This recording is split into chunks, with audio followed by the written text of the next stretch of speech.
दोस्तों, एक बार फिर से आपका स्वागत है प्रजापति न्यूज में। नागमणि का असली रहस्य जो आपसे छुपाया गया।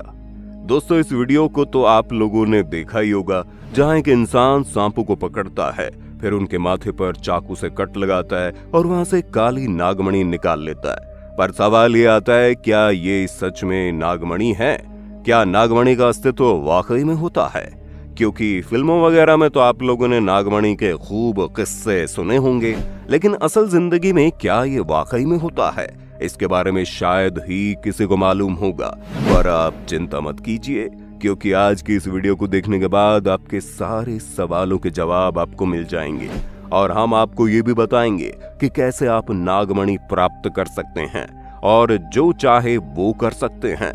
बस मेरे साथ यानी अपने दोस्त विशाल प्रजापति के साथ इसी तरह बने रहिए। लेकिन हाँ, वीडियो शुरू करने से पहले एक छोटी सी रिक्वेस्ट है। वीडियो के नीचे रेड कलर का सब्सक्राइब बटन दिख रहा होगा, उस पर क्लिक करके सब्सक्राइब कर लें और साइड में बेल आइकॉन भी दिख रहा होगा, उस पर भी क्लिक कर लें ताकि आपको वीडियो मिले सबसे पहले।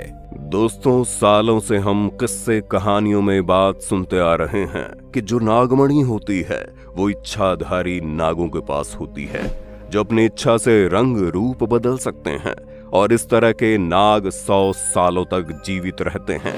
जबकि विज्ञान इस बात से साफ इनकार करता है।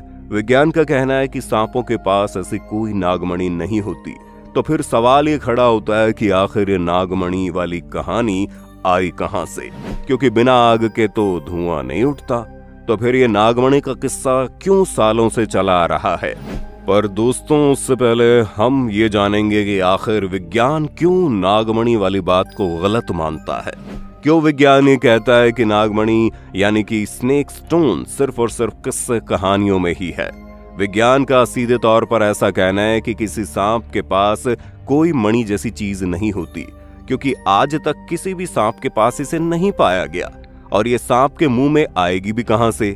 क्योंकि ना तो उसके मुंह में ऐसी कोई जगह खाली होती है जहां पर ये समय के साथ पैदा हो जाए, और ऊपर से एक सांप की उम्र भी ज्यादा से ज्यादा 40 से 50 साल होती है। लेकिन नागमणि के बारे में कहा जाता है कि जब कोई सांप 100 सालों तक जीवित रहता है तब उसके पास नागमणि आती है। ऐसे में भला कोई सांप अपनी उम्र से दुगना कैसे जी सकता है?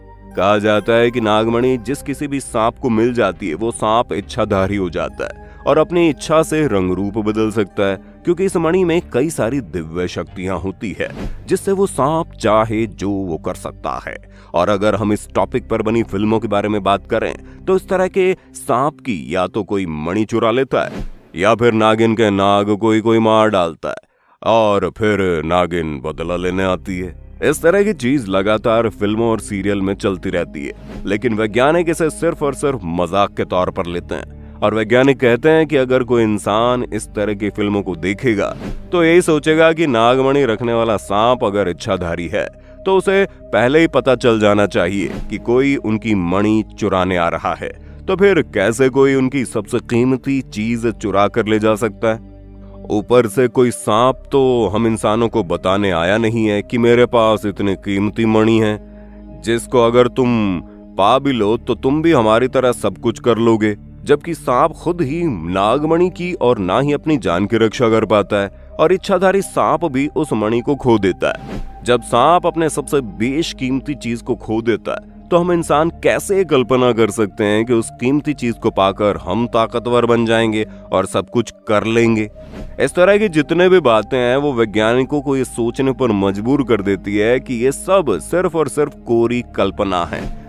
और बस यूं ही लोग इस तरह की कहानियों का मजा लेते रहते हैं, और इसी चक्कर में कई सारे लोग भारत को सांप सपेरे का देश भी कहते हैं। पर दोस्तों, एक बात सच ये भी है कि भारत में प्राचीन काल से ही कई सारे एक्सपेरिमेंट किए जा रहे हैं जिनके बारे में खुद भारतवासियों को भी नहीं पता। तभी तो वैज्ञानिक जो बात कह रहे हैं वो सच है। लेकिन नागमणि को लेकर एक रहस्य अभी भी बना हुआ है जिसे फिल्मों वगैरह में नहीं दिखाया जाता, बल्कि बात आपको अध्यात्म के रूप से समझनी होगी। असल में दोस्तों, नागमणि की जो सच्ची कहानी है उसमें कहा जाता है कि जिस किसी को भी नागमणि मिल जाए वो जो चाहे कर सकता है। पर यह कहानी किसी पत्थर के बारे में नहीं है, बल्कि इंसान के अंदर की कुंडलिनी शक्ति को बताने के लिए ही सांप को प्रतीक के रूप में चुनकर बताया गया। इसलिए अगर किसी सांप को लंबा करके फैला दिया जाए तो उसका मुंह आपके माथे की उसी जगह पर दिखाई देता है जहां भगवान शिव की तीसरी आंख दिखाई गई थी, और वही आज्ञा चक्र होता है।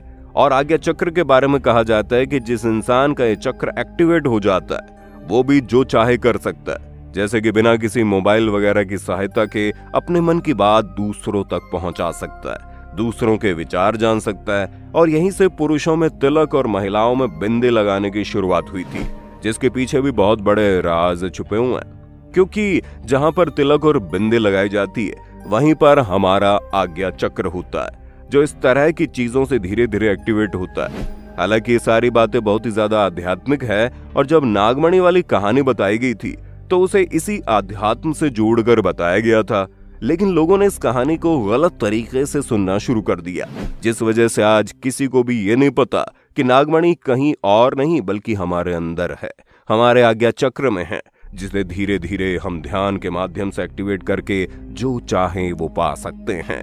और रही बात सांप के अंदर से निकलने वाली नागमणि की, जो आजकल सपेरे निकाल रहे हैं, तो दोस्तों वो सिवाय धोखेबाजी के कुछ और नहीं है। जहां इस तरह के सपेरे पहले तो सांप के ऊपर एक कट लगाकर छोटे से पत्थर को उसमें डाल देते हैं, और फिर जब घाव भर जाता है तो कुछ दिनों बाद लोगों के सामने उसी जगह पर काटकर उस पत्थर को बाहर निकालते हैं और कहते हैं कि ये नागमणि है, जिसे बेचकर खूब सारे पैसे कमाते हैं। और भोले भाले और लालची लोग इस तरह के चंगुल में फंस जाते हैं, क्योंकि विज्ञान सच बोल रहा है कि किसी सांप के अंदर कोई भी मणि नहीं होती, लेकिन आध्यात्म के हिसाब से हम इंसानों के अंदर मणि होती है, जिसे हमें खुद ही एक्टिवेट करना है। और वो चीज हम ध्यान और मेडिटेशन के माध्यम से कर सकते हैं, जिसके बाद एक ऐसा वक्त आएगा जब हम जो चाहें वो पा सकेंगे।